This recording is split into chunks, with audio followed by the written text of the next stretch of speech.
देखिए स्टूडेंट्स, मैं एक बार वापस से इसे रिपीट कर रहा हूं। एक बार मैं वापस आपको बता देता हूं कि हम कार्बोनाइल चैप्टर को शुरू कर चुके थे और इसमें हम लेक्चर 3 में चल रहे हैं। लेक्चर 3 के अंदर हम लोगों ने इसमें केमिकल रिएक्शन हम देख रहे हैं और केमिकल रिएक्शन में लेक्चर 2 में आप लोगों को न्यूक्लियोफिलिक एडिशन और रिडक्शन में ऑलरेडी पढ़ा चुका हूं। और अब बारी आएगी इसकी ऑक्सीडेशन और एल्डोल रिएक्शन, जो ड्यू टू अल्फा हाइड्रोजन की वजह से होती है। तो एक एक करके हम आगे बढ़ते हैं। सबसे पहले मैं स्टार्ट कर रहा हूं ऑक्सीडेशन ऑफ कार्बोनाइल। इसके दो पोर्शन है ऑक्सीडेशन ऑफ कार्बोनाइल्स में। एक ऑक्सीडेशन ऑफ एल्डिहाइड और दूसरा है ऑक्सीडेशन ऑफ कीटोन। सबसे पहले ऑक्सीडेशन ऑफ एल्डिहाइड को मैंने स्टार्ट किया और ऑक्सीडेशन ऑफ एल्डिहाइड में एल्डिहाइड पे जब ऑक्सीडाइजिंग रिएजेंट डालते हैं तो कार्बोक्सिलिक एसिड बनता है। मैं इसे मार्क करता हूं। एल्डिहाइड के ऑक्सीडेशन से बनता है कार्बोक्सिलिक अम्ल या एसिड। एक ऑक्सीजन इसमें ऐड हो गया, एक ऑक्सीजन का जुड़ना ऑक्सीडेशन कहलाता है। Is it clear? अब बारी आती है ऑक्सीडाइजिंग एजेंट की। ऑक्सीडाइजिंग एजेंट्स या ऑक्सीडाइजिंग रिएजेंट्स वो एजेंट्स हैं जो यहां एरो पर आपको मिलेंगे, ऑक्सीडेशन करने का काम करेंगे। ध्यान रखना, दो तरह के ऑक्सीडाइजिंग रिएजेंट एल्डिहाइड में काम करते हैं, स्ट्रॉन्ग और वीक, या इन्हें माइल्ड कहा जाता है। समझ में आ रही है बात? स्ट्रॉन्ग और वीक या माइल्ड। स्ट्रॉन्ग ऑक्सीडाइजिंग रिएजेंट कौन से हैं? Potassium permanganate in acidic medium या potassium dichromate in acidic medium, K2Cr2O7 in both are strong oxidizing agents. और हम इन एल्कोहल्स में ऑलरेडी पढ़ भी चुके हैं। जब इनको हम एल्कोहल पे यूज लेते हैं, या एल्कोहल का ऑक्सीडेशन करके सीधे एसिड बनाते हैं। इनको यदि एल्डिहाइड पे डालोगे, एल्डिहाइड का ऑक्सीडेशन करके भी एसिड बनाएंगे। इनको यदि एल्कीन पे डालोगे तो ये एल्कीन का कार्बन कार्बन बॉन्ड क्लीवेज करते हुए उसका ऑक्सीडेटिव क्लीवेज भी कर देंगे। कहने का मतलब strong oxidizing agents are not good because they oxidized other functional group also. ये दूसरे फंक्शनल ग्रुप्स का भी ऑक्सीडेशन करते हैं। हाँ भाई, आवाज पहुंच रही है सोनाली फिरोज? अब मेरी क्लियर आवाज आ रही है आप लोगों के पास में? अभी वॉइस क्लियर है? ठीक है बेटा।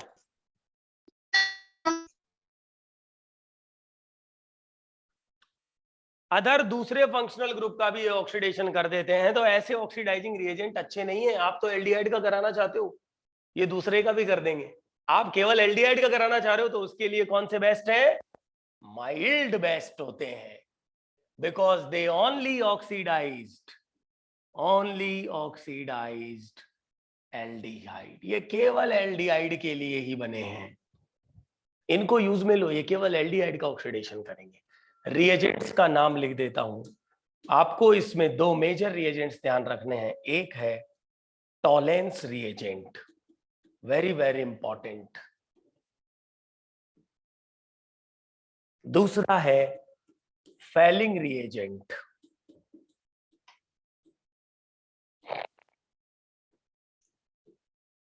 ये दो इंपॉर्टेंट जो एनसीईआरटी में दिए हुए हैं, आपको इन दोनों को ध्यान रखना है। एल्डिहाइड पर टॉलेंस रिएजेंट डालो, एसिड बन जाएगा। एल्डिहाइड पर फैलिंग रिएजेंट डालो, एसिड बन जाएगा। अब ये होते क्या है, पहले इनकी नॉलेज ले लें और फिर ये कैसे ऑक्सीडेशन करते हैं और इनका क्या प्रोडक्ट आता है उसकी नॉलेज ले लें। क्योंकि एल्डिहाइड टॉलेंस टेस्ट भी देता है और फैलिंग टेस्ट भी देता है, ये ध्यान रखना।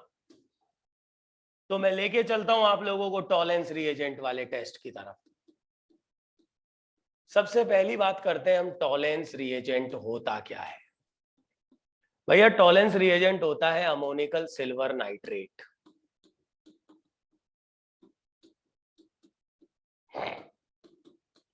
क्या होता है? Ammoniacal silver.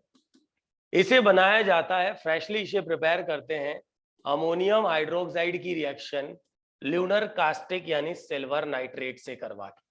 जब इन दोनों की रिएक्शन करवाते हैं, freshly prepared ammoniacal silver nitrate यानी टॉलेंस जो बनता है वो ये बनता है, इसे ध्यान रखना, टॉलेंस के अंदर ये वाला कॉम्प्लेक्स एग्जिस्ट करता है, that is the Tollens reagent, ये सॉल्ट है, this is called Tollens reagent. बड़ा फेमस रिएजेंट है टॉलेंस, लेबोरेटरी में काम में भी लिया जाता है टॉलेंस को कई बार टेस्ट करवाते वक्त, ये ध्यान रखना।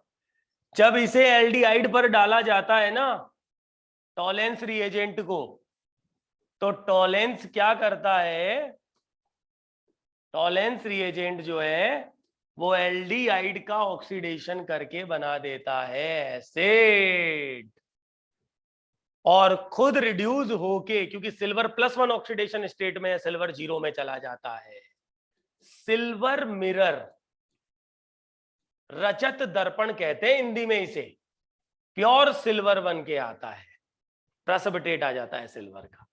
इस अभिक्रिया में, इस रिएक्शन में एल्डिहाइड पर टॉलेंस रिएजेंट डाला जाता है, फ्रेशली प्रिपेयर करते हैं इन दोनों की रिएक्शन करके, ये होता है टॉलेंस रिएजेंट, जिसको लैंग्वेज में अमोनिकल सिल्वर नाइट्रेट भी बोलते हैं। सिल्वर मिरर आता है, रजत दर्पण, सिल्वर की लेयर आ जाती है टेस्ट ट्यूब में, एल्डिहाइड का टेस्ट कंफर्म हो जाता है। सबसे बड़ी स्पेशलिटी देखो कि एल्डिहाइड के लिए ही ये बने हैं, किसी और फंक्शनल ग्रुप का ये ऑक्सीडेशन नहीं करते, कीटोन का नहीं करते, एल्कोहल का नहीं करते, एल्कोहल कहां देता है टॉलेंस टेस्ट, एल्कीन का नहीं करते, they are only made for the aldehydes. Tollens test aldehyde बहुत आराम से देता है और लेबोरेटरी में हम इसे काम में भी लेते हैं। आई थिंक ये आपको समझ में आ रहा होगा, हम पढ़ रहे हैं ऑक्सीडेशन ऑफ एल्डिहाइड, आप समझ रहे होंगे ऑक्सीडेशन एल्डिहाइड हम पढ़ रहे हैं, ऑक्सीडेशन ऑफ एल्डिहाइड, और उसमें हम स्ट्रॉन्ग भी यूज में ले सकते हैं, पर स्ट्रॉन्ग और दूसरे फंक्शनल ग्रुप का भी करता है, और माइल्ड उसमें बेस्ट है। टॉलेंस क्लियर हो गया, आपको रिएजेंट को याद करके जाना होगा। नेक्स्ट मैं आपको बताता हूं फैलिंग रिएजेंट।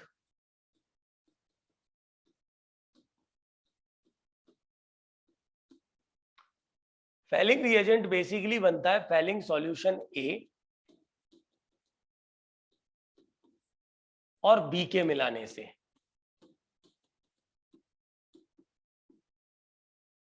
जो फैलिंग ए होता है वो होता है एक्वस यानी जलीय, कॉपर सल्फेट, कॉपर +2, इसका solution.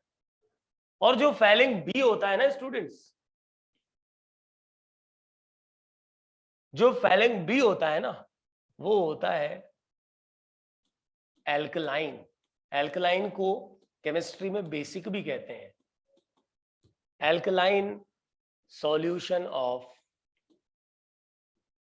Basic solution of potassium sodium tartrate, यानी टार्ट्रिक एसिड का पोटेशियम और सोडियम सॉल्ट है टार्ट्रेट, इसे रोसेल सॉल्ट भी कहते हैं।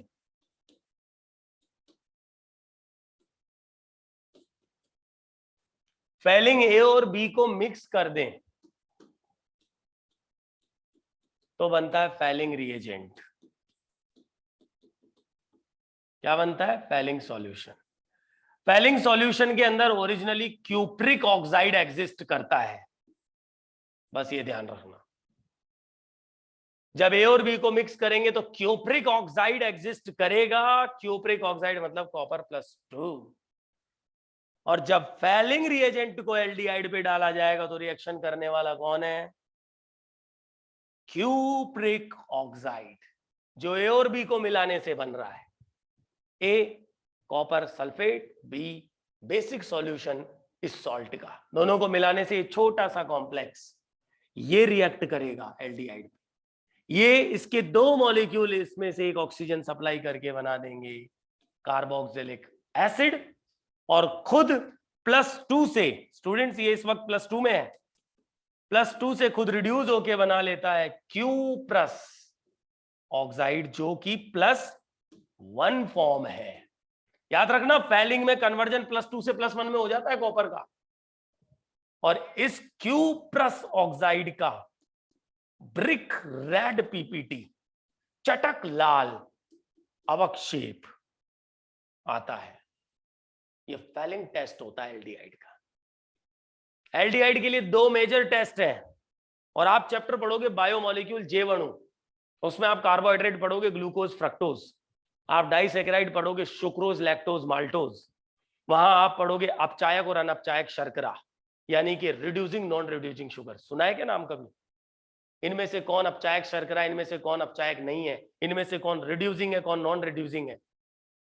तो बच्चों आपको मैं एक बात बता दूं, जो रिड्यूसिंग शुगर होती है ना, वो बेसिकली टॉलेंस और फेलिंग का अपचयन कर देती है।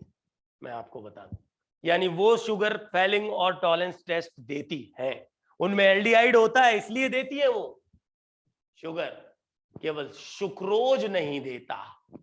बहुत इंपॉर्टेंट सवाल है, मान के चलो सीयूईटी के लिए भी इंपॉर्टेंट।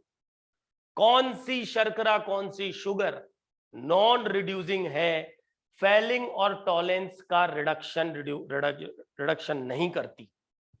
सुक्रोज इकलौती डाइसैकेराइड है। लैक्टोज करता है, माल्टोज करता है, ग्लूकोज करता है, फ्रक्टोज करता है, बहुत सारी मोनोसैकेराइड करती है, राइबोज करता है, सब करते हैं ऑलमोस्ट, सुक्रोज नहीं करता। और यही सवाल एग्जामिनर कई बार एग्जाम में पूछ चुका है। अब आप सोचो कि मैं उसकी बात यहां क्यों कर रहा हूं, क्योंकि रिड्यूसिंग शुगर्स जो है वो फेलिंग और टॉलेंस टेस्ट दे रही है, इनका रिडक्शन कर रही है, क्योंकि उनमें एल्डिहाइड है, खुद का ऑक्सीडेशन हो रहा है। चैप्टर आएगा दोबारा तब और शेयर करूंगा, फिलहाल आपने ये तो सीख लिया है भाई कि भाई टॉलेंस में क्या आता है, टॉलेंस रिएजेंट क्या होता है, टॉलेंस टेस्ट क्या है, फेलिंग सॉल्यूशन ए और बी क्या होता है, दोनों को मिलाने से क्या एग्जिस्ट कर रहा है, फेलिंग टेस्ट क्या है, पीबीटी कौन सा आ रहा है, और फेलिंग के दौरान कॉपर +2 कॉपर +1 में कन्वर्ट हो रहा है, ये भी आपने सीख लिया है। क्लियर? ये बातचीत हो गई है ऑक्सीडेशन ऑफ कीटोन में, सॉरी कार्बोनाइल्स में एल्डिहाइड की। एक बात और यहां पर आपको बता देते हैं, वो क्या? इंपॉर्टेंट नोट है, aromatic aldehydes does not gives the Fehling test. अब देखो ना, ऐसी चीजें एक्सेप्शन हो जाती हैं, ऐसी चीजें एक्सेप्शन हो जाती हैं स्टूडेंट्स। ऐसे एक्सेप्शन हो गई कि अभी तो हमने कह दिया कि भाई फेलिंग और टॉलेंस टेस्ट एल्डिहाइड देता है, एल्डिहाइड का ऑक्सीडेशन हो जाता है, और अब फेलिंग के लिए ये एक्सेप्शन क्या निकल गया कि एरोमेटिक एल्डिहाइड फेलिंग टेस्ट नहीं दे रहे। यही सवाल को एग्जामिनर ने एक बार एग्जाम में पूछ डाला, इनमें से कौन सा एल्डिहाइड फेलिंग टेस्ट नहीं देता, इनमें से कौन सा कंपाउंड फेलिंग टेस्ट नहीं देता, इनमें से कौन सा compound none of these.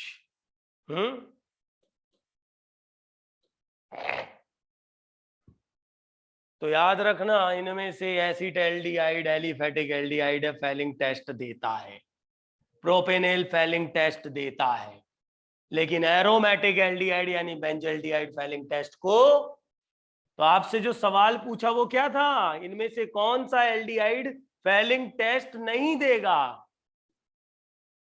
Benzaldehyde नहीं देगा। कौन सा एल्डिहाइड नहीं देगा फेलिंग टेस्ट? बेंजल्डिहाइड नहीं देगा। याद रखना, benzaldehyde not gives the Fehling test.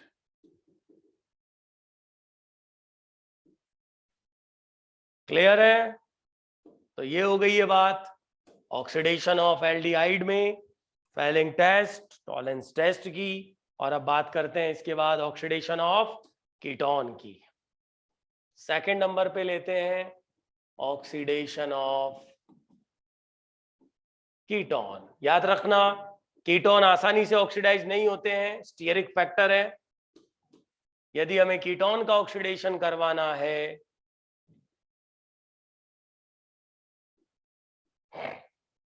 यदि हमें कीटोन का ऑक्सीडेशन करवाना है तो हमें कंडीशन वाइग्रस रखनी पड़ेगी। Vigorous is a very strong condition. इसका मतलब यहां पर लिया जाता है रीएजेंट कॉन्संट्रेटेड HNO3, जो अपने आप में एक वाइग्रस कंडीशन है, या फिर लिया जाता है हॉट एल्कलाइन KMNO4, ये भी एक पावरफुल स्ट्रॉन्ग ऑक्सीडाइजिंग कंडीशन होती है। इन कंडीशंस में बॉन्ड को तोड़ते हुए ये ऑक्सीडाइजिंग रिएजेंट्स ऑक्सीडेशन करते हैं और दोनों तरफ बच्चों कार्बोक्सिलिक अम्ल बन जाता है, एसिड बन जाता है। बस इतना ही आपको ऑक्सीडेशन ऑफ कीटोन में सीखना है। दोनों तरफ जो है वो कार्बोक्सिलिक एसिड बन जाता है, इसे आप ध्यान रखिएगा। Oxidation of ketone not easily takes place, नहीं हो सकता आसानी से। एल्डिहाइड कंपैरेटिवली बहुत आसानी से हो रहा था, आपने उसमें स्ट्रॉन्ग और माइल्ड दोनों देख लिए। वाइग्रस कंडीशन यहाँ यूज में लेनी होगी कीटोन के ऑक्सीडेशन के लिए, और कीटोन के ऑक्सीडेशन के लिए वाइग्रस कंडीशन है कॉन्सेंट्रेटेड HNO3 या hot alkaline KMNO। Carbon carbon bond टूटते हुए इसमें ऑक्सीडेशन होता है और ये प्रोडक्ट इसमें आ जाते हैं। ऑक्सीडेशन ऑफ कीटोन के अंदर एक एग्जांपल तो मैंने आपको ये बताया, और एक एग्जांपल है हेलोफॉर्म टेस्ट या हेलोफॉर्म रिएक्शन। हेलोफॉर्म रिएक्शन जो है स्टूडेंट्स, वो ऐसे कीटोनों के द्वारा दी जाती है जिनमें कीटोन के पास मिथाइल ग्रुप प्रेजेंट है, which means it is the oxidation of methyl ketone. ये मिथाइल कीटोन का ऑक्सीडेशन है। मिथाइल कीटोन का ऑक्सीडेशन करवाया जाता है NaOX से। यहां पर X जो है वो क्लोरो, ब्रोमो और आयोडो हो सकता है, और इसका नाम होगा सोडियम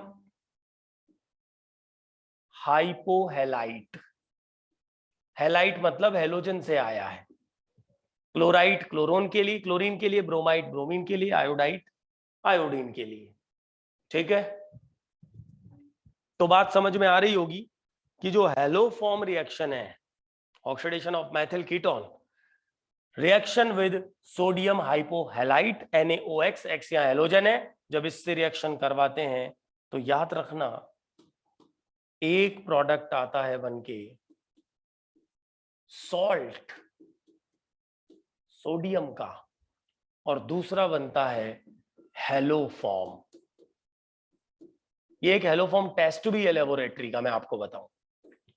हेलोफॉर्म की मेथड ऑफ प्रिपरेशन भी है ये एक। पर इस रिएक्शन के अंदर अगर आप ऑब्जर्व करें तो इस पोर्शन से हेलोफॉर्म बना है, और यदि आप ऑब्जर्व करें इस वाले पोर्शन से सॉल्ट ऑफ एसिड बन रहा है। तो क्या ऑक्सीडेशन हुआ है? एक ऑक्सीजन देख लो ज्यादा आ गया। सॉल्ट यानी लवण। आपको इसमें एसिड बनाना है तो आप एसिडिक कंडीशन डाल दो, क्योंकि ये मीडियम बेसिक चल रहा है।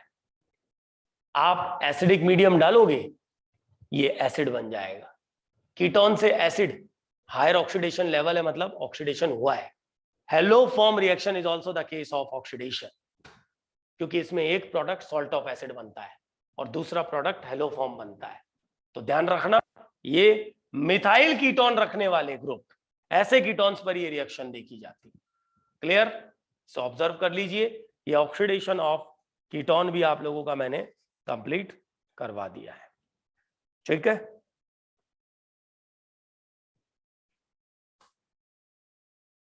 इसके बाद मैं आगे बढ़ता हूं, क्योंकि ऑक्सीडेशन में जो हमें काम काम की चीजें सीखनी थी। वैसे ऑक्सीडेशन ऑफ कीटोन में एक बहुत इंपॉर्टेंट रिएक्शन है, नोबेल प्राइज विनिंग, जिसका नाम है बेयर विलीगर, लेकिन वो एनसीईआरटी लेवल पे डाली हुई नहीं है, और अभी उसका छोटा सा इंट्रोडक्शन में दे भी दूंगा तो उसका मतलब नहीं निकलेगा कुछ भी। कारण ये है कि उसका मतलब इसलिए नहीं निकलेगा क्योंकि वो एनसीईआरटी में दी हुई नहीं है, और अगर देता तो उसको पूरी डिटेल में पढ़नी पड़ती। बेयर विलीगर ऑक्सीडेशन को सुना है क्या नाम कभी? बेयर विलीगर का। एल्डोल का सुना है क्या? एल्डोल का सुना है, बेयर विलीगर का नहीं सुना। इसका मतलब क्योंकि बेयर विलीगर है ही नहीं एनसीईआरटी लेवल पे, जबकि इतने इंपॉर्टेंट रिएक्शन आगे के लेवल पे आप बहुत इसे पढ़ोगे। ऑक्सीडेशन ऑफ कीटोन है, इसमें एस्टर बनता है, पर अभी इस लेवल पे वो काम की नहीं, इसलिए उसको डिस्कस नहीं कर रहे। ऑक्सीडेशन हो गया बच्चों, अब बढ़े आगे। अब बातचीत करते हैं the, reaction due to alpha hydrogen. सबसे पहले तो ये due to alpha hydrogen meaning क्या है भैया, ध्यान देना। कार्बोनाइल्स की अल्फा पे जो कार्बन होती है, सॉरी अल्फा पे जो हाइड्रोजन होती है, याद रखना, कार्बोनाइल कार्बन कि जस्ट पास वाली कार्बन जो है वो अल्फा है, जस्ट पास वाली कार्बन, इस पर जो हाइड्रोजन है वो अल्फा हाइड्रोजन है। ये अल्फा हाइड्रोजन जो हम लिख रहे हैं वो अल्फा कार्बन पे है स्टूडेंट्स। इन बेसिक कंडीशन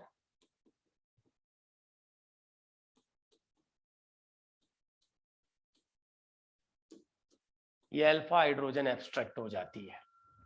अल्फा हाइड्रोजन जाती है तो मोर स्टेबल इनोलेट आयन बनता है, जो रेजोनेंस के द्वारा स्थायित्व स्टेबिलिटी गेन करता है। इसीलिए कार्बोनिल की अल्फा हाइड्रोजन एसिडिक होती है। क्या कहते हैं इनको? एसिडिक। जैसे ही बेस डाला, बेस ने इस एसिडिक प्रोटॉन पे अटैक किया, इसको लेके निकल गया और क्या बन गया उसका? सॉल्ट, यानी कि एनायन बन गया। और एनायन जो है वो इनोलेट कहलाता है। ये एनायन जिसे हम इनोलेट नाम दे रहे हैं, ये एक न्यूक्लियोफाइल की भांति, ये एक न्यूक्लियोफाइल की तरह रिएक्शन में अटैक करता है और आगे जाकर के ये प्रोडक्ट बनाता है किसी इलेक्ट्रोफिलिक सेंटर पे अटैक करके। और उसका सबसे बढ़िया और सबसे बेस्ट एग्जांपल है द एल्डोल कंडेंसेशन रिएक्शन। तो आपको अभी इस क्लास में एल्डोल कंडेंसेशन पढ़ा देते हैं कि एल्डोल कंडेंसेशन क्या होता है। याद रखना, aldol condensation is the condensation of two carbonyls. क्या? It is the condensation of two carbonyls having alpha hydrogen। जिनके पास अल्फा हाइड्रोजन है, ऐसे दो कार्बोनाइल की कंडेंसेशन। कंडेंसेशन का मतलब हिंदी में होता है संघनन, जिसका एक्चुअल मीनिंग होता है आपस में जुड़ जाना। दो मॉलिक्यूल संघनित होना, कंडेंस्ड होना मतलब जुड़ गए। दो कार्बोनाइल आपस में जुड़ जाएं, ये एल्डोल का केस है। लेकिन शर्त है कि उनके पास अल्फा हाइड्रोजन होनी चाहिए। फॉर एग्जाम्पल एसिटल्डिहाइड, जब इसके दो मॉलिक्यूल बेसिक मीडियम में रिएक्ट करते हैं, ये एल्डोल का केस बनता है। कंडेंसेशन यानी संघनन होके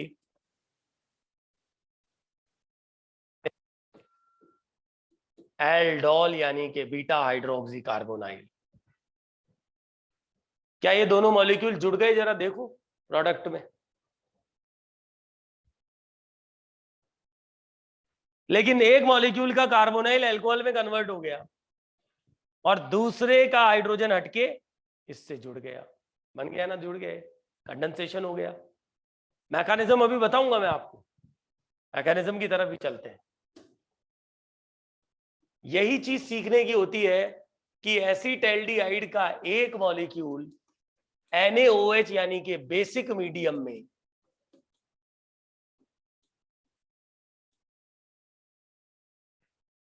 एसिड बेस करके बनाता है इनोलेट।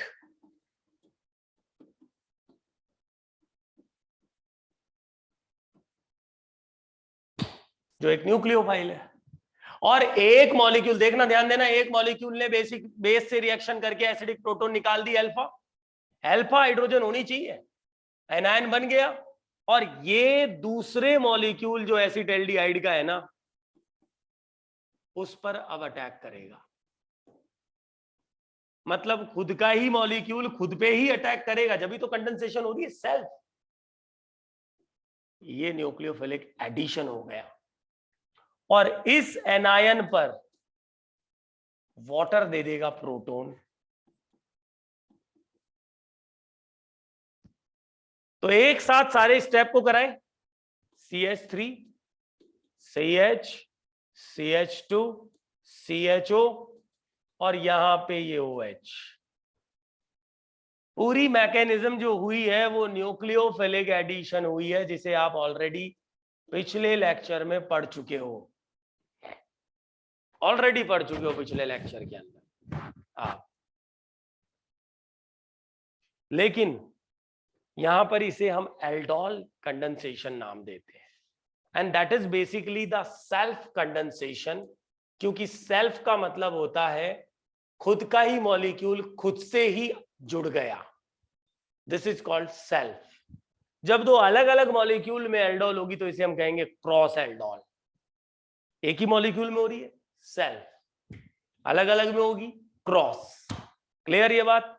हाँ।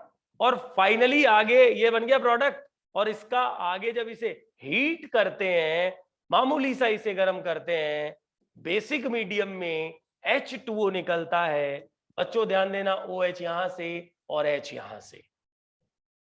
H2O निकलने के बाद ये alpha beta unsaturated carbonyl final product ये बन के आता है। फाइनल प्रोडक्ट क्या है? अल्फा बीटा अनसैचुरेटेड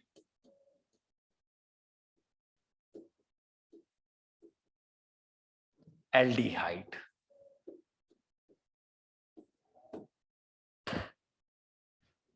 तो एल्डोल का इंट्रोडक्शन मैंने आपको दिया, और एक्चुअली ये जो रिएक्शन चल रही है कार्बोनाइल्स की, एल्डिहाइड कीटोन की, ये वो रिएक्शन है जो अल्फा हाइड्रोजन के निकलने से होती है। अब आप देख लो ना कि एल्डोल उसका बेस्ट एग्जांपल है और वेरी इंपॉर्टेंट रिएक्शन, एग्जाम में सवाल देती है अपना। और एनसीईआरटी लेवल को अगर हम लेके चलें तो पहला केस एसिटाल्डिहाइड का मॉलिक्यूल दूसरे खुद के एसिटाल्डिहाइड से कंडेंस होके बना रहा है बीटा हाइड्रोक्सी। ये क्या बना? ये बना, पीछे लिखता हूं इसका नाम में, यहां पे स्पेस नहीं है, ये बना बीटा हाइड्रोक्सी कार्बोनाइल। ये अल्फा और ये बीटा, इसको एल्डोल भी कहते हैं क्योंकि इसमें एल्डिहाइड भी है और अल्कोहल भी है। एल्डोल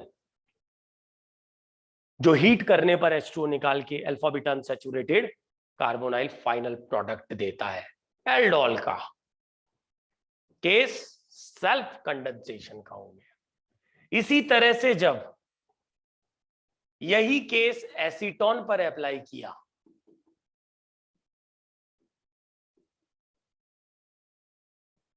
तो भाई एसीटोन के दो मॉलिक्यूल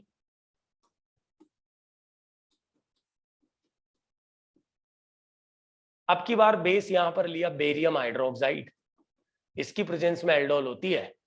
दो मॉलिक्यूल जो है एसीटोन के इंटरेक्ट करेंगे। अब जब इंटरेक्शन होगी तो बेस जो है ना, पहले एक अल्फा हाइड्रोजन खींचेगा, ये अटैक करेगा, न्यूक्लियोफिलिक एडिशन होगा। तो आपको मैकेनिज्म बता दी मैंने, तो आप देखोगे कि इस केस में पहले वाले एसीटोन का अल्कोहल बन गया और दूसरे वाले एसीटोन को हमने ऐसे लिख दिया, जिसे हीट करने पर H2O निकलेगा, डिहाइड्रेशन होगा, और वो होगा बच्चों OH और कार्बोनाइल की अल्फा हाइड्रोजन का। यानी H यहां से जाएगी और OH यहां से, और यहां पाई बॉन्ड आ जाएगा। क्या बनेगा इसका प्रोडक्ट? एसीटोन की एल्डोल कंडेंसेशन का प्रोडक्ट मेसिटाइल ऑक्साइड बनता है। जो भी एक अल्फा बीटा अनसैचुरेटेड कार्बोनाइल ही है, क्योंकि अल्कोहल के फाइनल प्रोडक्ट कार्बोनाइल की अल्फा और बीटा पे अनसैचुरेशन डबल बॉन्ड आ जाता है। चेक कर लो, एल्डिहाइड के अंदर एल्डिहाइड आ रहा था एसिटाल्डिहाइड के साथ, और कीटोन के अंदर अल्फा बीटा अनसैचुरेटेड कीटोन बन रहा है। ये मैंने आपको बताई है एसीटोन की सेल्फ एल्डोल। सेल्फ का मतलब तो आप समझ ही रहे होंगे, एक ही मॉलिक्यूल खुद के ही मॉलिक्यूल से इंटरेक्शन हो जाए, वो कहलाती है सेल्फ एल्डोल कंडेंसेशन। ठीक है, क्लियर। अब हम आगे बढ़ते हैं इसके बाद और हम बात करते हैं क्रॉस एल्डोल की, क्योंकि देखो मैंने आपको मैकेनिज्म भी बता दी कि कैसे इंटरेक्शन हो रही है। मैकेनिज्म तो न्यूक्लियोफिलिक एडिशन ही है और अटैक करने वाला न्यूक्लियोफाइल इनोलेट है, खुद का मॉलिक्यूल का इनोलेट खुद पे ही अटैक कर रहा है और प्रोडक्ट आ रहा है बन के, तो बहुत आराम से आपको समझ में तो आ ही रही है। लेकिन इसी कड़ी में आगे बढ़े तो आपको एक चीज और सीखनी होती है, वो है क्रॉस एल्डोल। अब ये क्रॉस एल्डोल क्या है? क्रॉस एल्डोल में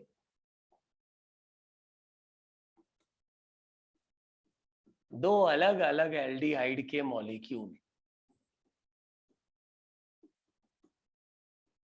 क्या कह रहा हूं मैं, प्लस एक एसिटाल्डिहाइड एक प्रोपेनेल, अलग अलग है ना। अभी केवल एसिटाल्डिहाइड ले रहे थे या केवल एसीटोन से रिएक्शन करवा रहे थे? एसीटोन एसीटोन पे रिएक्ट कर रहा था, सेल्फ था। लेकिन अब दो अलग अलग एल्डिहाइड के बीच में रिएक्शन करवाई, इसे कहा क्रॉस एल्डोल।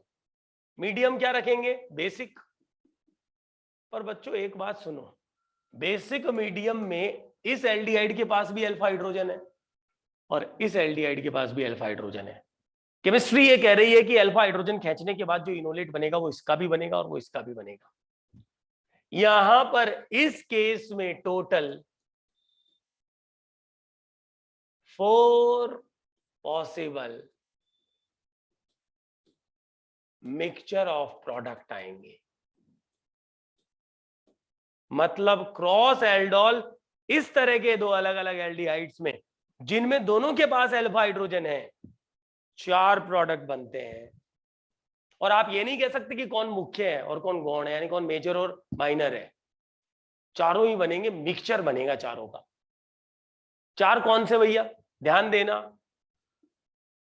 2 प्रोडक्ट बनते हैं सेल्फ कंडेंस्ड और 2 बनते हैं क्रॉस कंडेंसेशन वाले।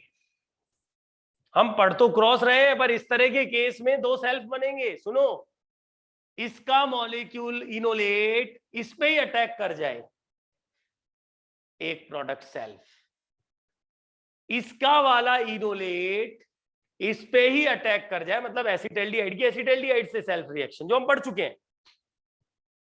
इसका इनोलेट इस पे अटैक कर जाए, सेल्फ, इसका इनोलेट इस पे अटैक कर जाए, सेल्फ, इसका इनोलेट, बच्चों ध्यान देना, इसका इनोलेट इस एल्डिहाइड पे अटैक कर जाए, क्रॉस, और इसका इनोलेट इस एल्डिहाइड पे अटैक कर जाए, ये भी एक क्रॉस।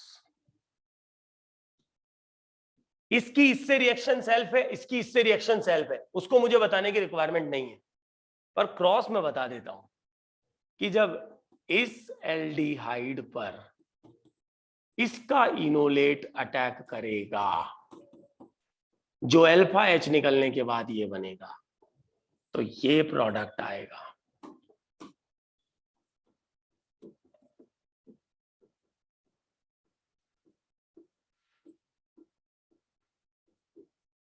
जिसमें से H2O निकलने पर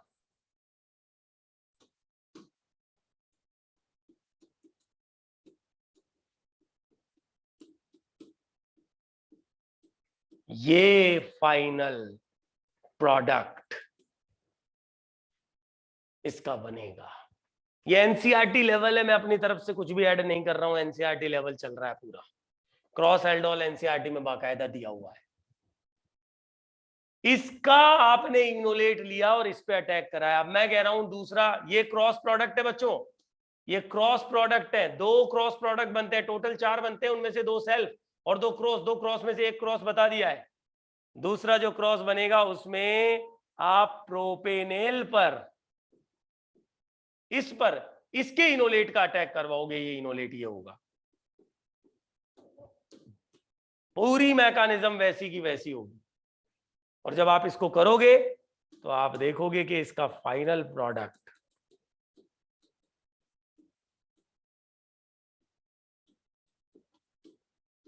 ये बन के आएगा। ये दूसरा वाला क्रॉस प्रोडक्ट आ गया।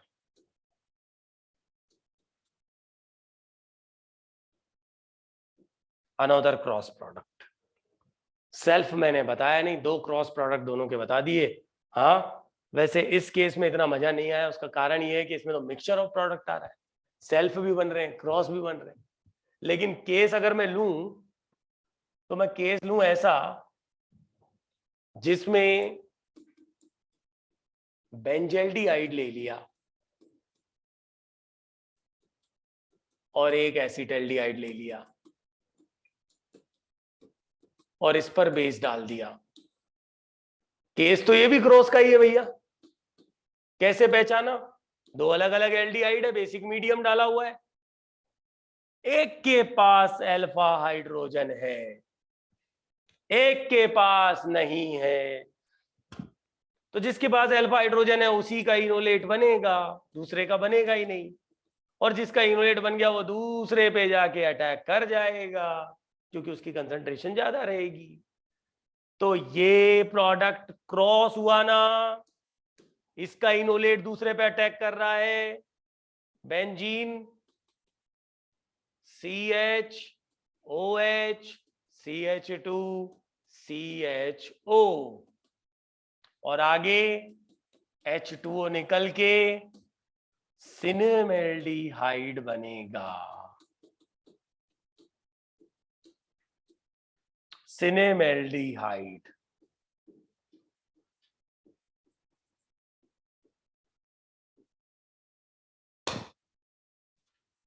सिनेमेल्डिहाइड इस केस का प्रोडक्ट बनके आ जाएगा। इस वाली केस में क्रॉस मेजर आता है, मिक्सचर ऑफ प्रोडक्ट नहीं है, क्रॉस प्रोडक्ट मेजर है। तो बच्चों मेरे हिसाब से आपने एल्डोल की केमिस्ट्री को सीख लिया है। इसमें बस शर्त इतनी सी है कि अल्फा हाइड्रोजन होनी चाहिए कार्बोनाइल के पास। इसके पास नहीं थी लेकिन इसके पास थी, काम चल गया क्योंकि इनोलेट बनेगा वो न्यूक्लियोफाइल की तरह से अटैक करेगा। अगर अल्फा हाइड्रोजन नहीं है तो समझ लो कि एल्डोल नहीं हो पाएगी। अगर अल्फा हाइड्रोजन नहीं है तो कभी भी एल्डोल नहीं हो सकती। तो जहां एल्डोल नहीं हो सकती वहां जो नेक्स्ट रिएक्शन होती है उसका नाम है केनीजारो। केनीजारो रिएक्शन वो एल्डिहाइड्स देते हैं, वो एल्डिहाइड्स देते हैं जिनके पास अल्फा हाइड्रोजन नहीं होती। कंडीशन बिल्कुल सेम है बच्चों,